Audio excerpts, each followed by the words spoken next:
Welcome to Kingdom of the Logos. I'm J. Dylan Proctor. And I'm Anthony Allegria. And we're together in Chord Purgatory to bring you Christian programming centered around critical thinking and adventure. And today we're going to be talking a bit more about the due process. We brought this up last week when we were discussing Nicodemus and sort of this idea that the due process is not just something with legal systems and court systems, but it's something that is personally relevant to our lives. And of course, this is very true in the social media age we live. So the due process really is a crucial personal virtue that we should have. We should have appreciation for the idea of withholding judgment, reserving even the application of our own discernment and wisdom until we really get a good grasp of evidence. Especially when we're deciding moral issues. Not everything in the world is a moral issue, but we should withhold our decisions until we have evidence. However, Anthony has pointed out there really is a problem with how we understand this that emerges. Well, one thing that I've noticed is that, we have to, when is it that the due process has actually been fulfilled? How do we recognize whenever we actually have met a moment of certainty in order to pass our judgment? Yeah, and really this is the idea is when do you have enough evidence? And another problem is a lot of times people think they have evidence, or maybe they even do have evidence, and therefore they think, well, the process of waiting, why do I need to wait? I've had something presented to me. And a lot of times this happens with social interactions that people have. You see this all the time. Somebody said this about me, someone hears gossip, and they say, well, I've heard this. Or maybe they even witnessed something firsthand, and they say, well, I have enough to pass judgment.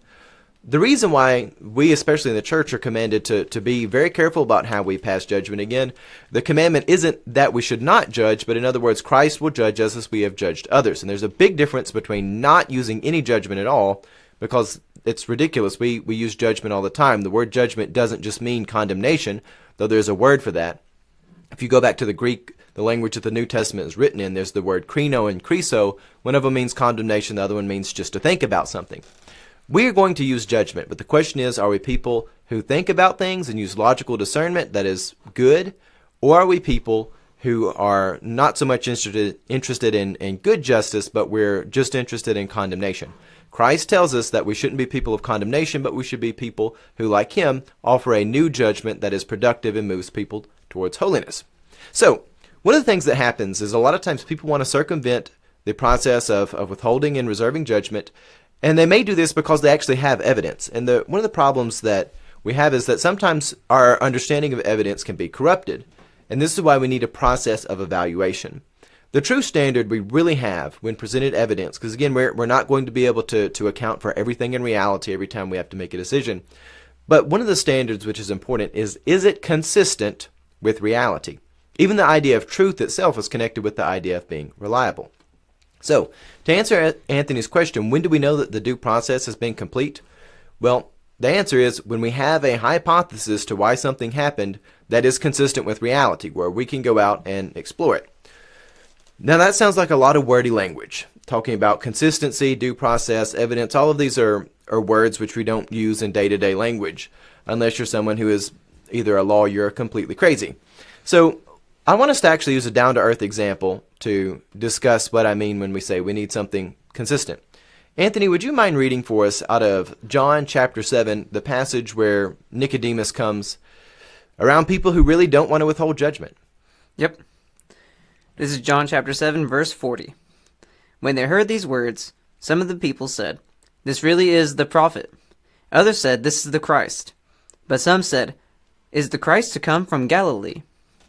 Has not the scripture said that the Christ comes from the offspring of David and comes from Bethlehem, the village where David was?"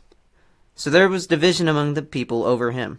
Some of them wanted to arrest him, but no one laid hands on him. The officers then came to the chief priests and Pharisees, who said to them, "Why did you not bring him?" The officers answered, No one ever spoke like this man." The Pharisees answered him, "Have you also been deceived? Have any of the authorities or the Pharisees believed in him?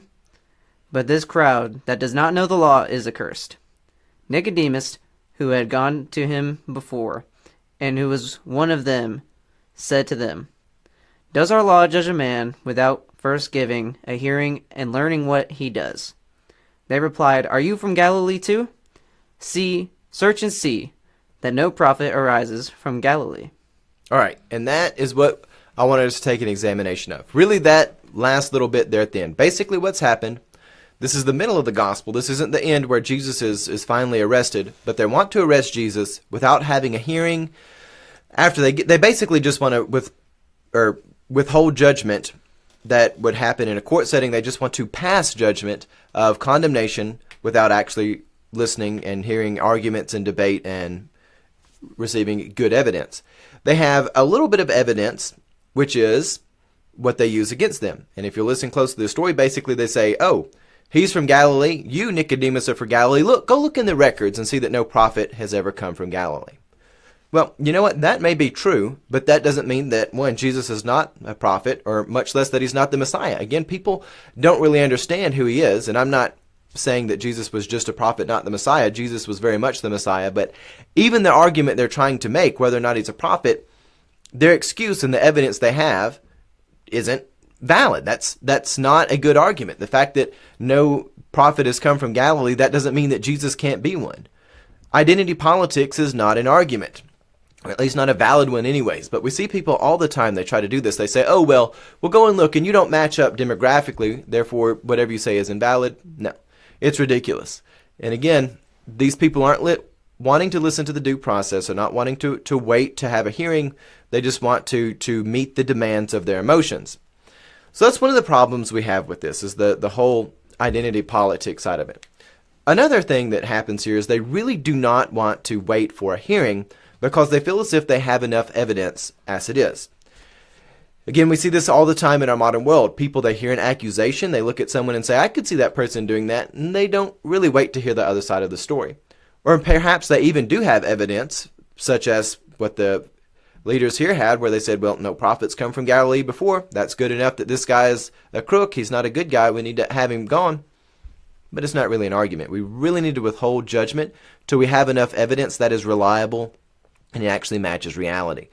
Again, just because Jesus was from Galilee doesn't mean that he can't be speaking on behalf of the will of the Father. Well, let's listen to two quotes from G.K. Chesterton that I really think are phenomenal and helping us understand a lot of the corruption we have in our world. So G.K. Chesterton, in his book Orthodoxy, he wrote this: "The lunatic's theory explains a large number of things, but it does not explain them in a large way." We have so many people in our world, they involve themselves in a lot of modern movements.